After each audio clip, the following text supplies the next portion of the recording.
What I find troubling is our track record over the last 3 to 4 decades, during which time our ability to compute has increased exponentially. Pleasure. Pleasure. What's hindering then that expansion right now? Is it just purely views, or is it really inland development? Well, so I have a bit of a heretical view on this issue. We live in Asia, which is very techno-optimistic, and the world, everywhere we look around, there's technological innovation and tech-related development that sort of dominate the production processes and our thinking. We're worried about future of jobs. We're worried about what would artificial intelligence mean for the relationship between man and machine. And we also seem to be convinced that technology is a good that will provide sources of prosperity and welfare for us for decades and decades to come. A world where we're almost immortal and will be consuming sunlight, and therefore it'll be this beautiful, clean world with no pollution, and everybody will live forever. I hope that day comes. But what I find troubling is our track record over the last 3 to 4 decades, during which time our ability to compute has increased exponentially. Miniaturization has brought the power of the supercomputers of the past into our palm. Where is the impact of all this in global welfare? Where is the impact of this in the earnings of a middle-class household in the US?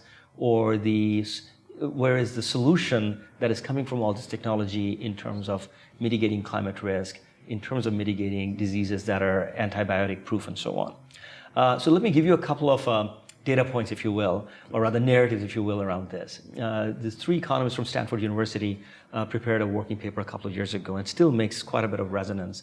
And it's interesting that it's being written by people who are sitting in Palo Alto, the tech optimism mecca of the world. They look at computer processing power, cancer research, and crop yield. 3 interesting areas where there's a lot of R&D going in and have been going in for the last 3-4 decades. Now, it turns out that scientists have done an amazing job of upholding Moore's law with a shocking regularity. Every 18 to 24 months, we see processing power double, and that's been going on for 40 years. But what this paper shows is that the input that is needed to create this amazing return is progressively getting bigger. So you need 23 times more scientists and 20 times more capital to double processing power today than you needed in the 60s and 70s. So the productivity of that investment is actually very poor now, although we are still improving, but it is a very, very high cost. Similarly, the 60s and 70s were the golden era for agriculture research, when global crop yield jumped substantially. Today, despite all the genetically modified work that is going on in the agriculture, all the stuff that we're doing in terms of seeds, not really getting us a much bigger oomph for crop yield. And the most interesting one is cancer research, where tremendous amount of energy is being devoted using big data and artificial intelligence and gene sequencing to come up with calibrated treatment for every single patient, like an N=1 sort of approach. Despite all that, the sort of life expectancy gains we saw from oncology breakthroughs in the 60s and 70s simply not matched today. So the conclusion from these 3 sort of case studies, if you will, is that while we do have technology all around us, it's not really showing up in productivity and growth. So technology everywhere except for in prosperity.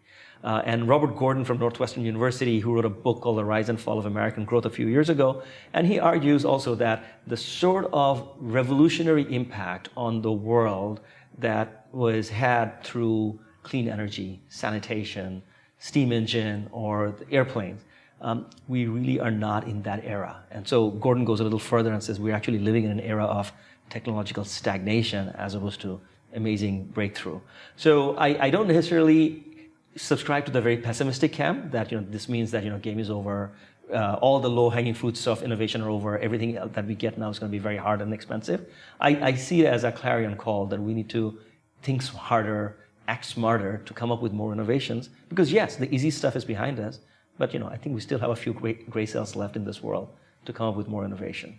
Do you think we've hit a zone of comfort where things are just too accessible and just easy enough for us no longer to need to reach out and fix things? I'd like to think that at any given time in history, there are researchers and thinkers and idealists out there who would not be lulled into the comfort that's offered by day-to-day life. They will stay up at night thinking about all the problems they want to solve. Is there still some magic solution available to take care of hunger in Africa? The tremendous risk we see from climate change, what are the solutions around that? Or, for that matter, all the money that is going into cancer research, why aren't we seeing an improvement in further life expectancy? And is there another breakthrough out there?